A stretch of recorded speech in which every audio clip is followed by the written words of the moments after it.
Brandon and Rachel crouched together in the cramped, grimy motel room, the faded wallpaper peeling in the corners, the only light coming from the lurid green flicker of an ancient CRT television. The air smelled of mildew and scorched dust. On the battered VCR, a warped Eddy and Eddy tape spat static, the label nearly worn away. The familiar theme song was muffled, distorted, as the title card.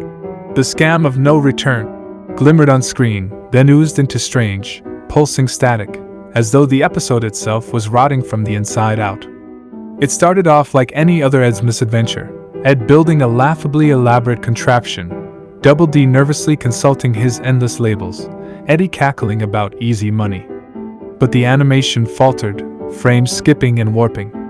Suddenly, Ed's eyes rolled back into his head, the whites bulging, his jaw unhinging far too wide, impossibly.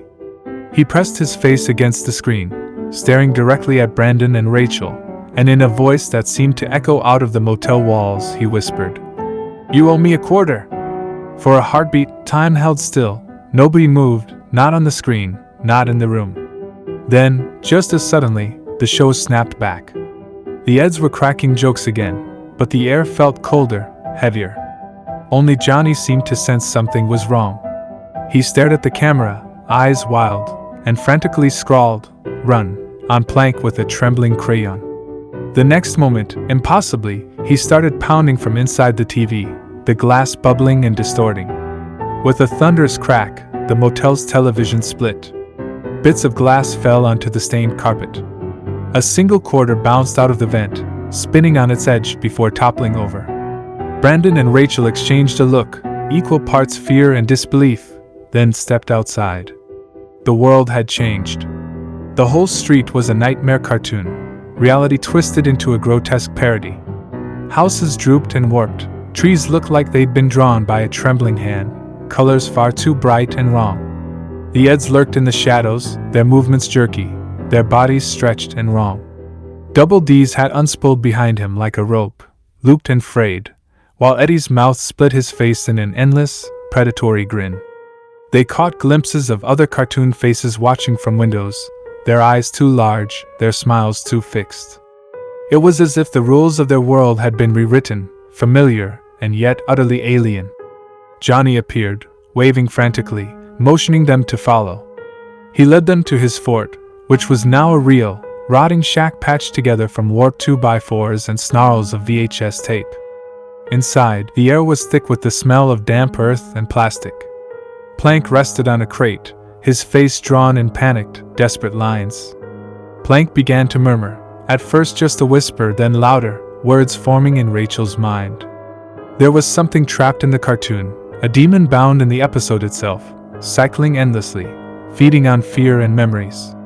The quarter was a token, a payment, but it wanted more.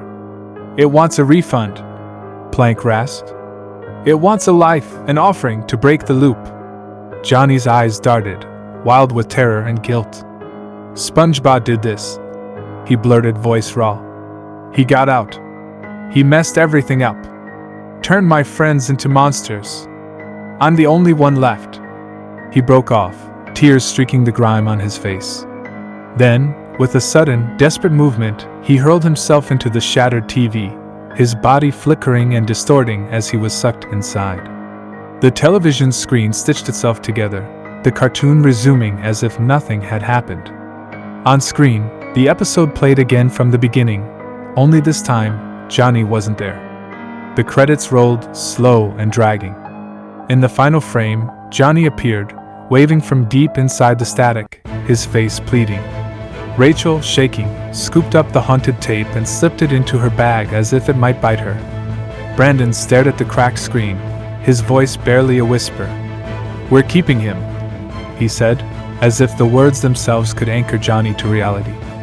Outside, the cartoon world flickered at the edges, the unreality pressing in. Brandon tried to make sense of it, voice cracking. "So SpongeBob's out there, turning all these cartoon characters into his own zombie army?" he asked Rachel, almost hoping she'd laugh it off. Rachel didn't smile. She glared at the horizon, jaw set. "That's sick. We have to stop him before anyone else gets hurt. Before he gets out for good." The tape in her bag felt hot, almost alive, as if the nightmare inside was still hungry, still waiting for the next quarter.